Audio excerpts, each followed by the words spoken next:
तो hello student, कैसे हैं? आई होप आप सब बढ़िया होंगे, स्वस्थ होंगे, मस्त होंगे, जख्मी होंगे। तो जैसा कि आप लोगों को मालूम है कि मैं यहाँ पर आपको JNV जवाहरलाल नवोदय विद्यालय की तैयारी करवा रहा हूँ। इससे पहले आपकी 3 क्लास आ चुकी हैं। ये आपकी चौथी क्लास है।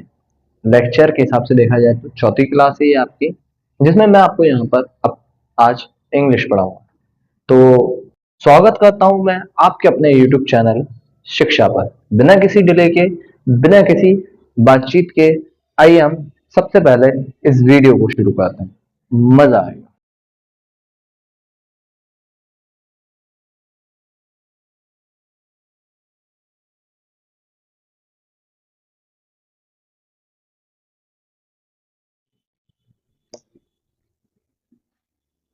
तो इंग्लिश में दोस्तों, मैंने आपको टेंस के बारे में बताया था कि टेंस क्या होता है, कितने प्रकार के होते हैं, कितने टाइम्स में होते हैं। ये सारी चीजें मैंने आपको बताई थी प्रीवियस वीडियो में। उसका लिंक मैं इस वीडियो के डिस्क्रिप्शन में डाल दूंगा, तो उसे चेकआउट कर लीजिएगा एक बार। ठीक है। तो आज मैं इंग्लिश का ही आपको टेंस में ही ध्यान से सुनना, मैं कहना क्या चाह रहा हूँ। टेंस में जैसा कि मैंने आपको बताया था, 12 प्रकार होते हैं टेंस के अंदर। तो आज मैं टेंस के पहले प्रकार की बात करूंगा। किसकी? पहले के, यानी कि सबसे आसान वाला, प्रेजेंट इनडेफिनिट। प्रेजेंट इनडेफिनिट की आज हम यहाँ डिस्कस करेंगे। प्रेजेंट इनडेफिनिट के बारे में हम यहाँ पर आज बातचीत करने वाले हैं। ठीक है। तो देखिए, प्रेजेंट इनडेफिनिट का मतलब है, अ, आपको काम के हिसाब से समझाऊंगा मैं इसको थोड़ा सा, कि वो काल या वो समय जिसके अंदर कोई काम होता ही है। नहीं समझे? मतलब कोई काम उस समय के अंदर परमानेंटली होना ही है। ऐसा नहीं है कि कभी हो रहा है कभी नहीं हो रहा है। परमानेंटली है वो काम, वहां पर होना है तो होना है। ठीक है। प्रेजेंट में वो चीज होनी है, उसको कहते हैं प्रेजेंट इंडेफिनिट, जो चेंज नहीं होता है। जैसे खाना, खाना खाता है तो बंदा खाता है, सोता है तो बंदा सोता है। ठीक है। ठीक है। गोदी मीडिया झूठ बोलती है तो झूठ बोलती है।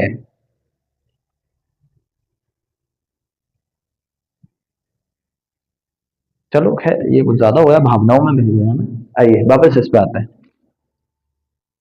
इसमें सबसे पहले मैं इसकी बात कर लेता हूँ, पहचान की। पहचान क्या है? कैसे पहचानोगे? कोई वाक्य लिखा है अगर हिंदी के अंदर, तो उसको कैसे पहचानोगे कि ये इंडेफिनिट टेंस है या नहीं है? कैसे जानोगे? तो उसकी पहचान होती है।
हिंदी वाक्य के अंत में ता है, ती है, ते है एवं ताहू आदि शब्द आते हैं। इस तरह के शब्द जिस भी हिंदी वाक्य में आएंगे, लास्ट में, अंत में, सबसे लास्ट में, उसको कहा जाएगा प्रेजेंट इंडेफिनिट।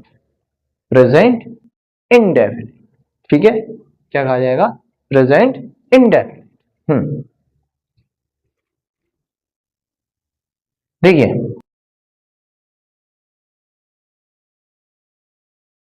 इसकी कुछ फॉर्म होती है, कुछ फॉर्म्स होती है, उसको हम यहाँ लेंगे। ठीक है। हाँ, जैसे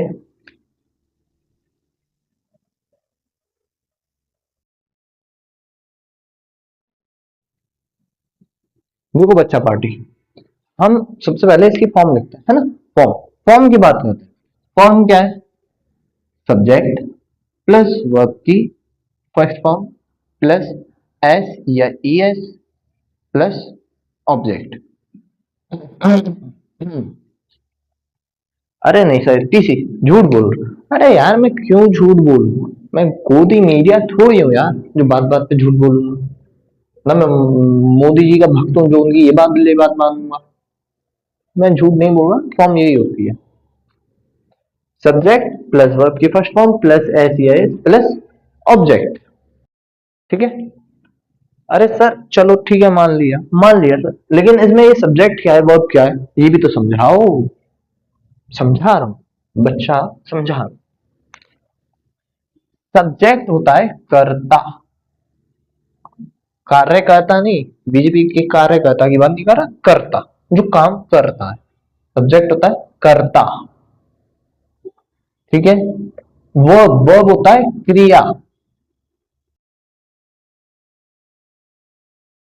यानी कि जो भी काम हो रहा है, क्रिया।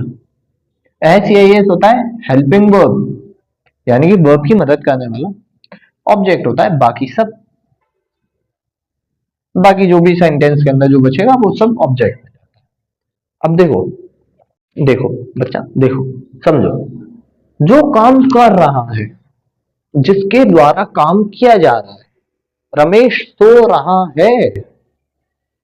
रमेश, काम करने वाला कौन है? रमेश। और क्या काम कर रहा है? सोने का। अरे सर सोना भी काम में आ गया, अबे यार इसमें आता है, वो काम नहीं आता है। ठीक है, इतना डीपली मत लो। अब अगर बंदा सिंगुलर है, सिंगुलर सब्जेक्ट, सिंगुलर है, सिंगल पर्सन है। सिंगल पर्सन मतलब, अरे यार अभी मैंने बोला रमेश सो रहा है, रमेश अकेला है, अकेले सो रहा है। खुश मत हो, इस पे आ जाओ, ज्यादा गहराई में मत जाना। जैसे मैं लिख के ही बता रहा हूं।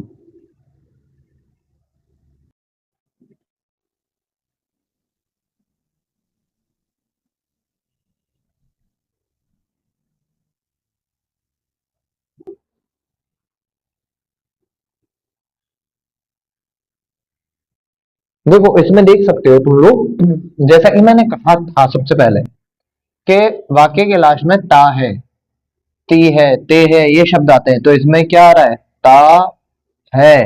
रोहन पार्क जाता है, आ रहा है ना लास्ट में, ता है आ रहा है, तो ये इंडेफिनिट में है ना। अब देखो सब्जेक्ट क्या है इसमें, सब्जेक्ट क्या है? रोहन। रोहन कौन है? सब्जेक्ट। रोहन के द्वारा काम किया जा रहा है, तो रोहन क्या है? सब्जेक्ट।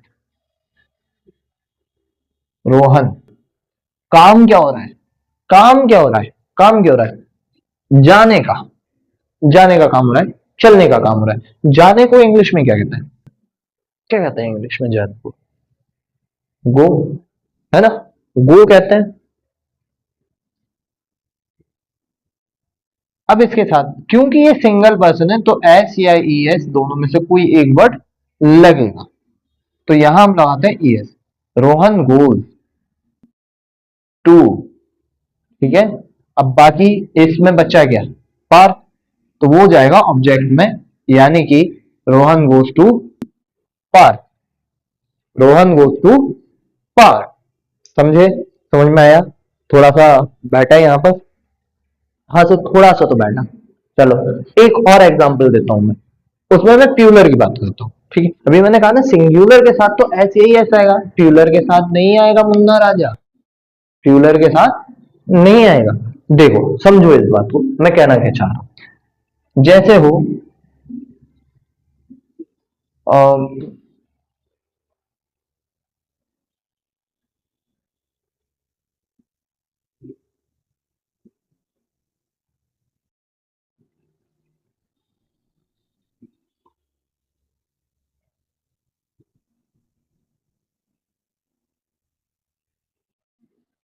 बच्चे बाजार जाते हैं, बच्चे बाजार जाते हैं, बच्चे बच्चे बच्चे। अरे सर इतना बच्चे बच्चे क्यों? अरे यार मैं इसलिए चिल्ला रहा हूँ, बच्चे यानी कि बहुत ज्यादा। अगर एक होता तो मैं कहता बच्चा बाजार आता। बच्चे यानी कि एक से ज्यादा बच्चे हैं जो बाजार जा रहे हैं। ठीक है, बच्चे बाजार जाते हैं, एक से ज्यादा लोग हुए प्लूरल।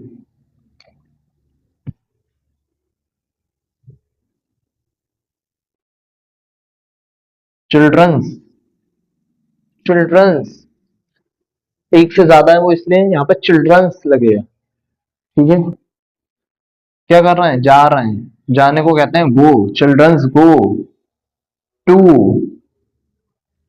ऑब्जेक्ट क्या है? बाजार।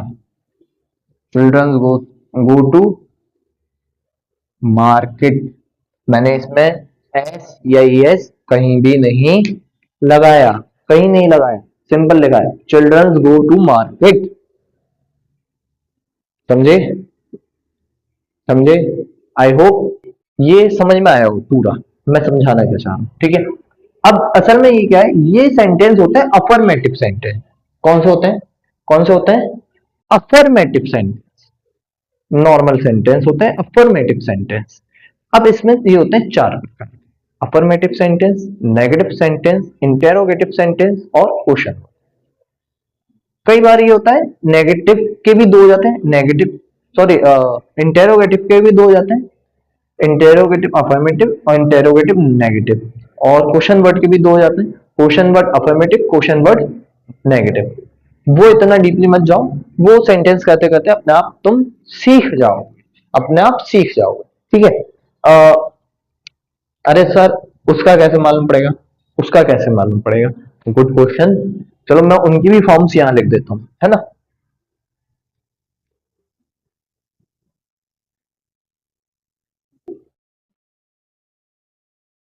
नेग मतलब negative form.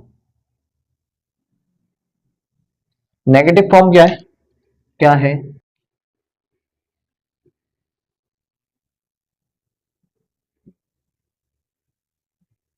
Subject plus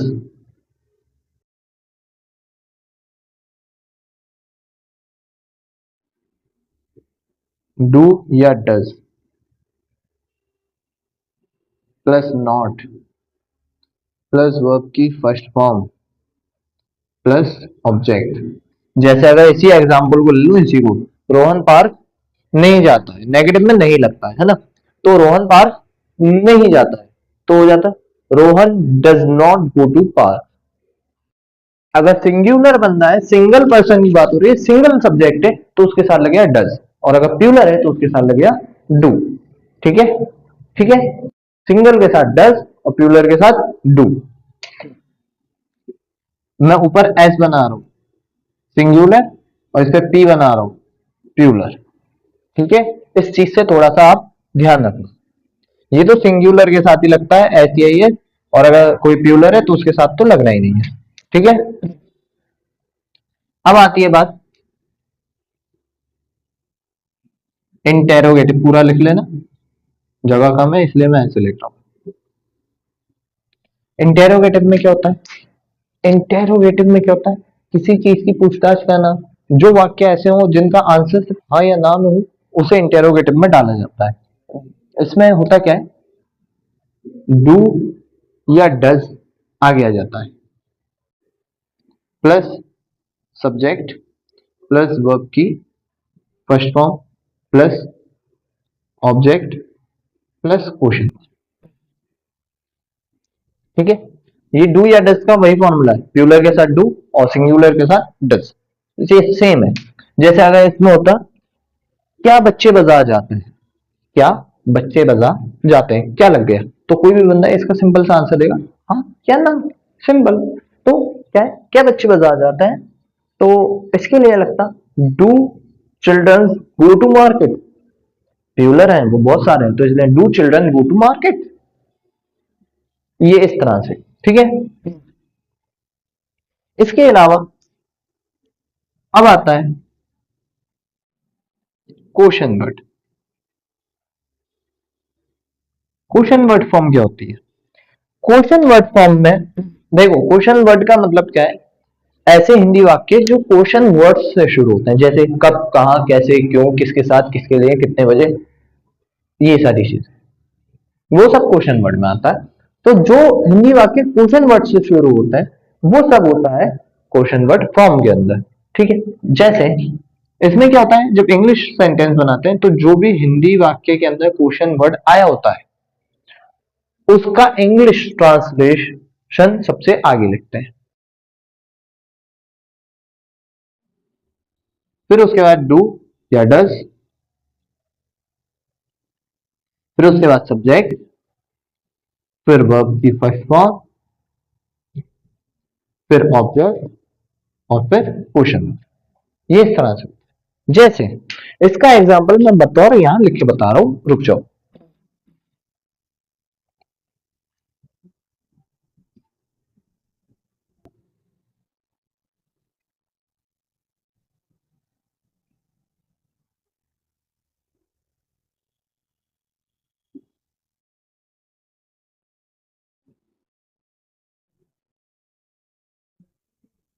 Ramesh school कब जाता है?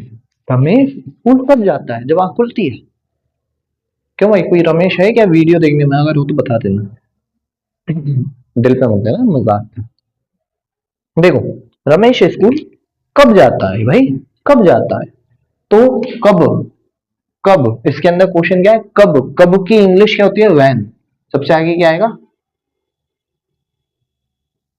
वैन। फिर क्या आएगा, डू या डज। देख प्लस नहीं लगे, डू या डज। रमेश सिंगल है, क्यों भाई सिंगल है ना, वो भी कह रहा है सिंगल। डू तो लग गया डज, रमेश डज, है ना, ना, व्हेन डज। सब्जेक्ट क्या है, रमेश, व्हेन डज रमेश।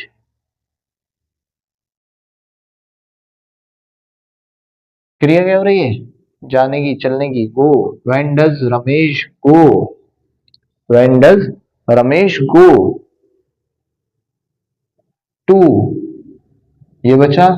बाकी सब में ऑब्जेक्ट में, when does Ramesh go to school.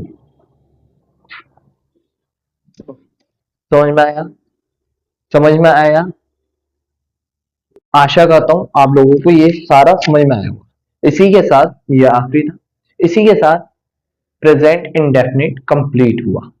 Present indefinite complete हुआ। अगर ऐसे ही बने रहोगे तो भाई 12, कुल 12 लेक्चर के अंदर आपको पूरा टेंस सिखा दूंगा, ये मेरा वादा है।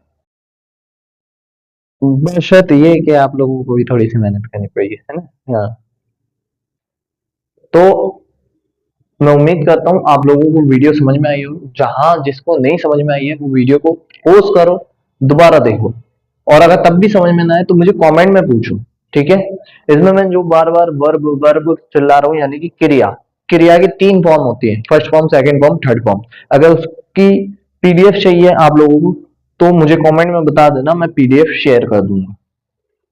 ठीक है, जहां पर भी आपको जो कुछ भी दिक्कत हुई हो वो मुझे बताना, मैं उसको दोबारा कोशिश करूंगा क्लियर करूं। ठीक है, कमेंट में बता देना, मैं अगली वीडियो में, नेक्स्ट वीडियो में उसे थोड़ा सा क्लियर करने की कोशिश करूंगा। तो अगर वीडियो पसंद आई है तो वीडियो को लाइक करें, चैनल को सब्सक्राइब करें, दोस्तों के साथ वीडियो को शेयर करें। जो जो लोग जेएनवी की तैयारी कर रहे हैं उन लोगों के साथ शेयर करें। और जो सिर्फ टेंस सीखना चाहते हैं, ओनली टेंस सीखना चाहते हैं, या 8th क्लास की मैथ सीखना चाहते हैं, तो वो उन लोगों के साथ भी आप शेयर कर सकते हो। टेंस के साथ हर इंग्लिश की वीडियो शेयर कर दो, टेंस के लिए और मैथ के लिए। मैथ 8th क्लास की, उसके लिए आप मैथ की जो वीडियोस आती हैं उन्हें आप शेयर कर सकते हो। तो आज की वीडियो को हम यही समाप्त करते हैं। ये थोड़ी सी लेंदी हो गई वीडियो, लेकिन मजा आया, मुझे भी आया पढ़ाने में आज। तो चलिए मिलते हैं इसी के साथ नेक्स्ट वीडियो में। जब तक के लिए अपना अपने परिवार का ध्यान रखिए। जय हिंद।